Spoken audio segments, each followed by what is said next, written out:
الحمد لله رب العالمين، والصلاة والسلام على أشرف المرسلين وعلى آله وصحبه أجمعين. أما بعد، أيها الناس، أوصيكم عباد الله ونفسي أولا بتقوى الله، فقد قال الله تعالى في قرآنه الكريم بعد أعوذ بالله من الشيطان الرجيم، بسم الله الرحمن الرحيم.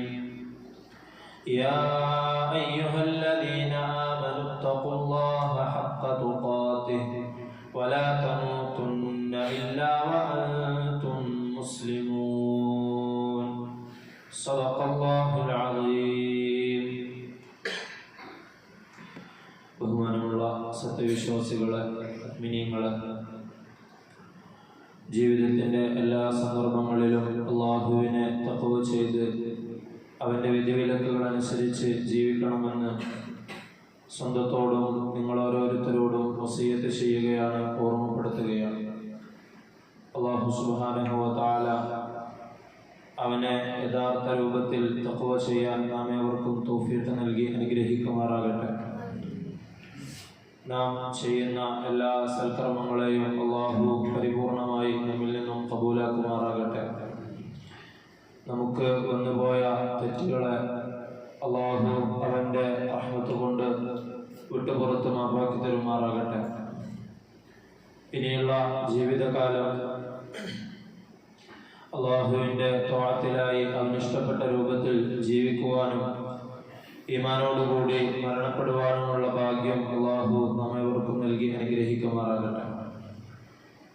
ദുആ കൊണ്ട് വസിയത്ത് ചെയ്ത ആളുകളുണ്ട്.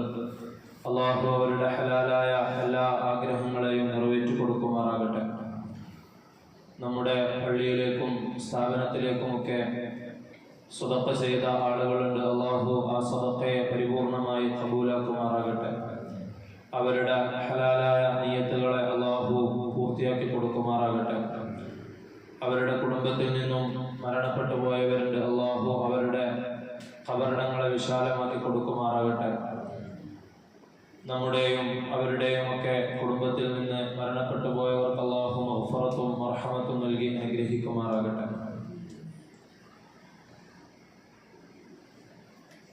പരിശുദ്ധമായ ഹജ്ജിന്റെ ദിനങ്ങൾ നമ്മിലേക്ക് അടുത്തുകൊണ്ടിരിക്കുകയാണ്.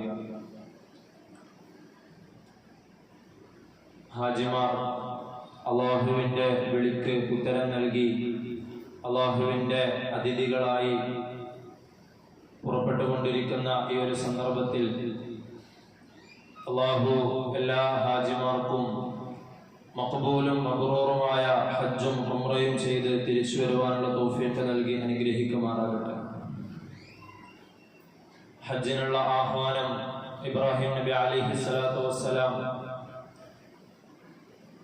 ആരോരുമില്ലാത്ത ആ മക്കയിൽ വെച്ച് നടത്തുന്ന സന്ദർഭത്തിൽ അതിന് ഉത്തരം ചെയ്തുകൊണ്ടാണ് ഇന്ന് ഒരുപാട് വർഷങ്ങൾക്കിപ്പുറം ലക്ഷക്കണക്കിന് ആളുകൾ ഹജ്ജ് ചെയ്തുകൊണ്ടിരിക്കുന്നത്.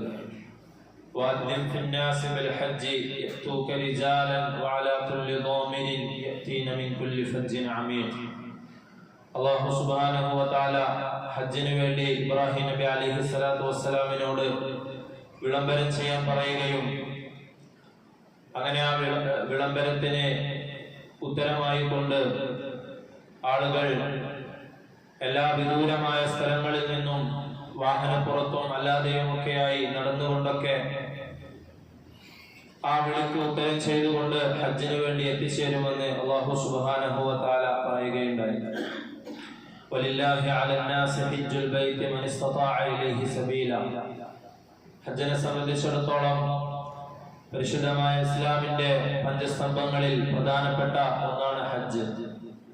ആ ഹജ്ജ് ചെയ്യാൻ ആർക്കെങ്കിലുമൊക്കെ സൗകര്യങ്ങൾ ഉണ്ടാവുകയാണെങ്കിൽ നിർബന്ധമായും അവന്റെ ജീവിതത്തിൽ അവനത് നിർവഹിക്കണമെന്ന് അല്ലാഹു സുബ്ഹാനഹു വ തആല പരിശുദ്ധമായ ഖുർആനിലൂടെ പറയുന്നുണ്ട്. അൽ ഹജ്ജു അശ്ഹുറുൻ മഅലൂമാത്ത്. ഹജ്ജ് എന്ന് പറയുന്നത് അതിന്റെ കർമ്മങ്ങൾ അറിയപ്പെട്ട ചില മാസങ്ങളിലാണ്. ഫമൻ ഫറദ ഫീഹിന്നൽ ഹജ്ജ, അങ്ങനെ ആ ഹജ്ജിന് വേണ്ടി ആരെങ്കിലും ഒക്കെ കരുതുകയാണെങ്കിൽ, നിയ്യത്ത് വെക്കുകയാണെങ്കിൽ, ഫലാ റഫസ വലാ ഫുസൂഖ വലാ ജിദാല ഫിൽ ഹജ്ജ്, അവരുടെ ഹജ്ജിനിടയിൽ യാതൊരു വിധത്തിലുള്ള ദുഷിച്ച പ്രവർത്തനങ്ങളോ വഴക്കോ അവരുടെ ഹജ്ജിനെ പോറലേൽക്കുന്ന രീതിയിലുള്ള യാതൊരു പെരുമാറ്റങ്ങളും അവരിൽ നിന്നുണ്ടാകരുതെന്ന് അല്ലാഹു സുബ്ഹാനഹു വ തആല പറയുന്നുണ്ട്. വമാ തഫഅലു മിൻ ഖൈരിൻ യഅലമുഹു അല്ലാഹ്, ഹജ്ജിന്റെ വേളയിലായാലും അല്ലാതെ ആയാലും നിങ്ങൾ എത്ര ചെറിയ നന്മയാണ് ചെയ്യുന്നതെങ്കിലും അല്ലാഹു സുബ്ഹാനഹു വ തആല അതിനെ അറിയുന്നതാണ്. വതസവ്വദു ഫഇന്ന ഖൈറസ് സാദി തഖ്വ, ഹജ്ജിന് വേണ്ടി പല രീതിയിലുള്ള ഒരുക്കങ്ങൾ നിങ്ങൾ നടത്തുമ്പോൾ, യാത്രക്ക് വേണ്ടിയിട്ടും അവിടെ എത്തിയതിനു ശേഷം തിരിച്ചു വരുന്നത് വരെയുള്ള എല്ലാവിധ കാര്യങ്ങളും നിങ്ങൾ മുൻകൂട്ടി തയ്യാറാക്കുമ്പോൾ, നിങ്ങളുടെ ഹജ്ജിന്റെ യാത്രയിൽ നിങ്ങൾ ഏറ്റവും കൂടുതൽ ആ യാത്രാ വിഭവമായി ഒരുക്കി വെക്കേണ്ടത് ഫഇന്ന ഖൈറസ് സാദി തഖ്വ, തഖ്വയാണ് എന്ന് അല്ലാഹു സുബ്ഹാനഹു വ തആല ഓർമ്മിപ്പിക്കുന്നുണ്ട്.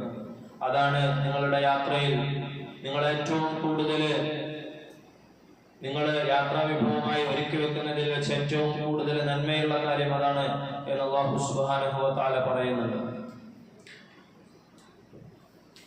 ഹജ്ജിന്റെ തൽബിയത്തിനെ സംബന്ധിച്ച് നബി സല്ലല്ലാഹു അലൈഹി വസല്ലമ തങ്ങൾ പറയുകയുണ്ടായി, ജാഹിലിയ കാലത്തും ഹജ്ജ് ഉണ്ടായിരുന്നു, എന്നാൽ ശിർക്കിന്റെ വാചകങ്ങൾ കൂടിക്കലർന്നതും അല്ലാഹുവിന് ഇഷ്ടമില്ലാത്ത രീതിയിലുമായിരുന്നു ഹജ്ജ് അവർ അനുഷ്ഠിച്ചിരുന്നത്. അതിൽ നിന്നും വ്യത്യസ്തമായി കൊണ്ട് ലബൈക് അല്ലാഹുമ്മ ലബൈക് ലബൈക ലാ ശരീക ലക ലബൈക് എന്നുള്ള തൽബിയത്തിന്റെ വചനം നബി സല്ലല്ലാഹു അലൈഹി വസല്ലമ തങ്ങൾ പഠിപ്പിച്ചു തരികയും അത് അല്ലാഹുവിന് ഏറ്റവും ഇഷ്ടമുള്ള തൽബിയത്തിന്റെ വചനങ്ങളാണ്, തൗഹീദിന്റെ വചനങ്ങളാണ് എന്ന് നബി സല്ലല്ലാഹു അലൈഹി വസല്ലമ തങ്ങൾ പറയുകയും ചെയ്തു. ഹജ്ജ് ഒരാള് ഹറാമായ അല്ലെങ്കിൽ ഏതെങ്കിലും തരത്തിൽ ഹറാമ കലർന്ന സമ്പത്ത് കൊണ്ട് ചെയ്യുകയാണെങ്കിൽ അത് അവനിൽ നിന്നും അല്ലാഹു സ്വീകരിക്കുകയില്ല എന്നും നബി തങ്ങൾ ഓർമ്മപ്പെടുത്തുകയുണ്ടായി. ഇനി ഹലാലായ സമ്പത്ത് കൊണ്ട് അല്ലാഹുവിന്റെ വിളിക്കുത്തരം നൽകി ആരെങ്കിലും നബി സല്ലല്ലാഹു അലൈഹി വസല്ലമ തങ്ങൾ അനുഷ്ഠിച്ച് കാണിച്ചു തന്നതുപോലെ നബി തങ്ങൾ തങ്ങളുടെ ജീവിതത്തിൽ ആകെ ഒരു ഹജ്ജാണ് അനുഷ്ഠിക്കുകയുണ്ടായത്. ഹജ്ജിന് ശേഷം നബി തങ്ങൾ പറഞ്ഞു, ഓരോ സ്ഥലത്തെത്തുമ്പോഴും സഹാബാക്കൾക്ക് അവിടെയുള്ള കർമ്മങ്ങളെല്ലാം കാണിച്ചു കൊടുത്തതിന് ശേഷം നിങ്ങൾ ഹജ്ജിന്റെ കർമ്മങ്ങൾ ഞാൻ ചെയ്യുന്നത് പോലെ തന്നെ ചെയ്യണം എന്ന് നബി സല്ലല്ലാഹു അലൈഹി വസല്ലമ തങ്ങൾ പ്രത്യേകം ഓർമ്മപ്പെടുത്തുകയുണ്ടായി. അങ്ങനെ ഒരാൾ ഹജ്ജിനെ പൂർത്തീകരിക്കുകയാണെങ്കിൽ മൻ ഹജ്ജ ലില്ലാഹി ഫലം യർഫുസ് വലം യഫ്സുഖ് റജഅ കയൗമി വലദത്ഹു ഉമ്മുഹു, അയാൾ ആ ഹജ്ജ് പൂർത്തീകരിച്ച് മടങ്ങുമ്പോൾ ഒരു ഉമ്മ ഒരു കുട്ടിയെ ഈ ഭൂമി ലോകത്തേക്ക് പ്രസവിക്കുമ്പോൾ ആ കുട്ടി എത്രത്തോളം നിഷ്കളങ്കനായിരിക്കുമോ അതുപോലെ പാപങ്ങളിൽ നിന്നും നിഷ്കളങ്കമായിക്കൊണ്ട് ഓരോ ഹാജിക്കും തിരിച്ചു വരാൻ പറ്റുമെന്ന് നബി സല്ലല്ലാഹു അലൈഹി വസല്ലമ തങ്ങൾ അറിയിക്കുകയുണ്ടായി. അൽ ഉംറതു ഇലൽ ഉംറതി കഫാറത്തുൻ ലിമാ ബൈനഹുമാ മിനൽ ദുനൂബി വൽ ഖതായ, ഓരോ ഉംറയും അടുത്ത ഉംറ വരേക്കുമുള്ള ഒരാളുടെ ചെറുപാപങ്ങളെ പൊറുപ്പിക്കുന്നതാണ്. വൽ ഹജ്ജുൽ മബ്റൂറു ലൈസ ലഹു ജസാഉൻ ഇല്ലൽ ജന്ന, ഒരാള് മഖ്ബൂലും മബ്റൂറുമായ ഹജ്ജ് ചെയ്യുകയാണെങ്കിൽ അല്ലാഹുവിന്റെ അടുക്കൽ സ്വർഗ്ഗമല്ലാതെ മറ്റൊന്നും അതിന് പ്രതിഫലമില്ല എന്ന് നബി സല്ലല്ലാഹു അലൈഹി വസല്ലമ തങ്ങൾ അറിയിച്ചിട്ടുണ്ട്. അബൂ ഹുറൈറ റളിയല്ലാഹു അൻഹു റിപ്പോർട്ട് ചെയ്യുകയാണ്, ഒരിക്കൽ ഒരാൾ നബി സല്ലല്ലാഹു അലൈഹി വസല്ലമ തങ്ങളോട് വന്ന് ചോദിക്കുകയുണ്ടായി, അയ്യുൽ അഅമാലി അഫ്ളൽ, നബിയെ അമലുകളിൽ വെച്ച് ഏറ്റവും ശ്രേഷ്ഠമായ അമല് ഏതാണ്? നബി സല്ലല്ലാഹു അലൈഹി വസല്ലമ തങ്ങൾ മറുപടി പറഞ്ഞു, ഈമാനും ബില്ലാഹി വ റസൂലിഹി, ഏറ്റവും ശ്രേഷ്ഠമായ അമല് അത് ഒന്നാമതായി അല്ലാഹുവിലും അല്ലാഹുവിന്റെ റസൂലിലുമുള്ള ഈമാനാണ്. അല്ലാഹുവിലും റസൂലിലും വിശ്വസിച്ചുകൊണ്ട് ഒരാൾ മുഅ്മിനാവുക എന്നതാണ്, ഈമാനാണ് ഒരാളുടെ ഏറ്റവും ശ്രേഷ്ഠമായ അമൽ. സുമ്മമാക, പിന്നീട് എന്താണെന്ന് അയാൾ ചോദിച്ചപ്പോൾ ജിഹാദുൻ ഫീ സബീലില്ലാഹ്, അല്ലാഹുവിന്റെ മാർഗത്തിൽ ത്യാഗപരിശ്രമങ്ങൾ ചെയ്യുന്നതാണ് പിന്നീട് ഏറ്റവും ശ്രേഷ്ഠമായ അമൽ. സുമ്മമാക ഖാല ഹജ്ജുൻ മബ്റൂർ, പിന്നീട് എന്താണെന്ന് ചോദിച്ചപ്പോൾ മബ്റൂറായ സ്വീകാര്യയോഗ്യമായ ഹജ്ജാണെന്ന് നബി സല്ലല്ലാഹു അലൈഹി വസല്ലമ തങ്ങൾ മറുപടി പറയുകയുണ്ടായി. അതുപോലെ തന്നെ ഹജ്ജിന്റെയും ഉംറയുടെയും യാത്രയിൽ ഹജ്ജിനും ഉംറക്കും പുറമെ മറ്റൊരുപാട് നന്മകളും ഒരു ഹാജിക്ക് കരസ്ഥമാക്കാൻ സാധിക്കുന്നതാണ്. സ്വലാത്തുൻ ഫീ മസ്ജിദി ഹാദാ ഖൈറുൻ മിൻ അൽഫി സ്വലാത്തിൻ ഫീ ഗൈരിഹി മിനൽ മസാജിദ് ഇല്ലൽ മസ്ജിദൽ ഹറാം. നബി സല്ലല്ലാഹു അലൈഹി വസല്ലമ തങ്ങൾ മസ്ജിദുൻ നബവിയിലായിരിക്കെ ഒരിക്കൽ അരുളുകയുണ്ടായി, ഈ മസ്ജിദിൽ വെച്ച് ആരെങ്കിലും നമസ്കരിക്കുകയാണെങ്കിൽ, മസ്ജിദുൻ നബവിയിൽ വെച്ച് ആരെങ്കിലും നമസ്കാരം നിർവഹിക്കുകയാണെങ്കിൽ മറ്റുള്ള പള്ളികളിൽ വെച്ച് 1000 തവണ നമസ്കരിക്കുന്നതിനേക്കാൾ അയാൾക്ക് പ്രതിഫലം ലഭിക്കുന്നതാണ്. ഇല്ലൽ മസ്ജിദൽ ഹറാം, മസ്ജിദൽ ഹറാമിലൊഴികെ. മസ്ജിദുൽ ഹറാമിൽ നമസ്കരിക്കുകയാണെങ്കിൽ അതിലേറെ പ്രതിഫലം ലഭിക്കുമെന്നും നബി സല്ലല്ലാഹു അലൈഹി വസല്ലമ തങ്ങൾ അരുളുകയുണ്ടായി. മാ മിൻ യൗമിൻ അക്സറ മിൻ അൻ യുഅ്തിഖ അല്ലാഹു ഫീഹി അബ്ദൻ മിനൻ നാർ മിൻ യൗമി അറഫ. അറഫ ദിവസത്തേക്കാൾ അല്ലാഹു സുബ്ഹാനഹു വ തആല തന്റെ അടിമകളെ നരകത്തിൽ നിന്ന് മോചിപ്പിക്കുന്ന ഒരു ദിവസവും തന്നെ ഇല്ല. വഇന്നഹു ലയദ്നു സുമ്മ യുബാഹി ബിഹിമുൽ മലായിക ഫയഖൂലു മാ അറാദ ഹൗല. അല്ലാഹു സുബ്ഹാനഹു വ തആല ഭൂമിയോട് അടുത്തു വരികയും അല്ലാഹുവിനെ ഒരുമിച്ച് ഇബാദത്ത് ചെയ്യുന്നത് കണ്ട് സന്തോഷിക്കുകയും മലക്കുകളോട് അല്ലാഹു സുബ്ഹാനഹു വ തആല അഭിമാനം നടിക്കുകയും ഇവർക്കെല്ലാം ഞാൻ പുറത്തു കൊടുത്തിരിക്കുന്നു എന്ന് മലക്കുകളോട് പറയുകയും ചെയ്യുന്നതാണെന്ന് നബി സല്ലല്ലാഹു അലൈഹി വസല്ലമ തങ്ങൾ അരുളുകയുണ്ടായി. അല്ലാഹു സുബ്ഹാനഹു വ തആല ഇത്തരത്തിലുള്ള പ്രതിഫലങ്ങളെല്ലാം കരസ്ഥമാക്കി അല്ലാഹുവിന്റെ ഭാഗത്തു നിന്ന് പൂർണ്ണമായും മഗ്ഫിറത്ത് ലഭിക്കുന്ന ഹാജിമാരാക്കി ഇപ്രാവശ്യത്തെ ഹാജിമാരെ അല്ലാഹു സുബ്ഹാനഹു വ തആല കബൂലാക്കുമാറാകട്ടെ. നമുക്കും മഖബൂലും മബ്റൂറുമായ ഹജ്ജും ഉംറയും എത്രയും പെട്ടെന്ന് തന്നെ ജീവിതത്തിൽ നിർവഹിക്കാനുള്ള തൗഫീഖ് അല്ലാഹു സുബ്ഹാനഹു വ തആല നൽകി അനുഗ്രഹിക്കുമാറാകട്ടെ. വആഖിറു ദഅവാന അൽഹംദുലില്ലാഹി റബ്ബിൽ ആലമീൻ.